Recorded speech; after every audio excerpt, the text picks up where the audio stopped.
Well, about 10 o'clock, I realized, I'm out.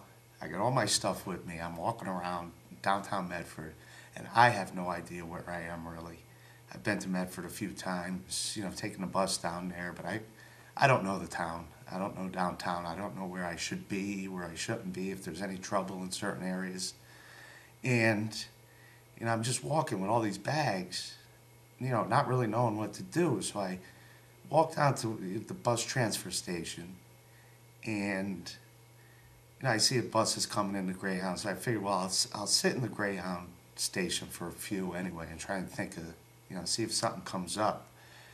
I start, looking up numbers on the cell phone, trying to call people, but I really don't know anybody here that could help me out in my current situation. So I'm kind of panicking. And and the phone calls I was making, nobody answered anyway, and I didn't get in touch with anybody. But it was pretty useless. My head's going a bunch of different directions, and so I just started to take a walk. I said I got to find at least a place to sit down and put my stuff down, and sit and just be out of public view, or at least try to hide. So I walk about 2 blocks from the Medford transfer station. It was a bridge going over Bear Creek, and then above it was the I-5. I just walked down there, and there was a wall, I could lean up against behind the bridge, and it was a pretty sketchy spot too. I mean, it looks like a lot of people hang out there. Who knows what they do? I don't know if I'm in an area that trouble could happen. I could be sitting there, somebody come by, and something could happen. So I found that rug. I mean, it was a big piece. I was amazed how clean it was. I mean, it didn't look overly dirty. I just laid that out and folded it around and just like laid under there, put my stuff down, rested my head on a bag. And I look up, and there's this graffiti all over the bridge wall. There's this big naked lady, and I'm like, maybe this isn't such a good spot, but it seemed pretty quiet. Um, and, 1, 2, 3 in the morning, people would walk by, but none of them seen me. I would see a couple people walk by. I don't know what they were doing. I didn't say anything. I figured I just had to get through the night. The next day, I was going to go to Ashland and, talk to the newspaper and at least try to, keep working on stories because, I didn't want to, I lost enough already. I just didn't want to lose any more. And the next day, I kind of got up with the sun. I looked around it, got up, brushed myself off, and grabbed my stuff, went over to the transfer station. And I think it was about 7:30, I got the bus out to Ashland. And when I got off the bus, I had noticed a couple days earlier that the radio station was broadcasting from the plaza. So I figured, this story, maybe it'd be of interest to the paper. So funny thing was I just started doing an interview. I, taking pictures and everything. I figured I had to just jump back on the horse and keep riding, walking around and just being miserable or whatever wasn't going to do anything else for me.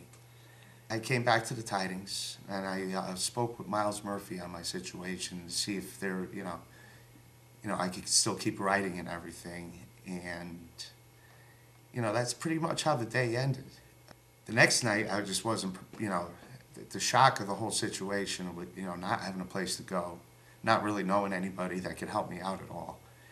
It really kind of settled in, and, you start getting nervous, and you get that real anxious feeling in your stomach, and it's, it's pretty bizarre, and you really don't know what to do. I mean, being Friday, the library's not open. It's a good place, at least you could sit down inside. But I started looking around. You got to try to find where you're gonna stay for the night. Where you're gonna hide out because you don't want to be seen. You could get arrested or trouble could happen. But Ashland doesn't seem like the place where trouble would happen unless you you get involved with the wrong crowd or anything. But and that night, it was Friday night, I believe it. Yeah, that was tough. I really didn't, know what to do or how to do this, and I'm completely unprepared. I'm I'm a city guy from the East Coast. Camping's not something I've really ever done, but once or twice in my life, and you know, I didn't have a sleeping bag or anything. And when I finally did find a spot for, it was Friday night. You know, it was behind a bush, up against the wall, so at least I could lean up against the wall. And the thing is, you lay down, and I'll tell you that the ground is cold, and it's hard. And you just lay there, and you know, pretty soon your legs and your joints, I guess temperature-wise, it was around 38 degrees, and some people will say, well, that wasn't that cold. But when you're out there and you're laying on that ground, it's cold, and that dampness didn't help. But, you know, I did a lot of walking around that night, and that was a very lonely night. And,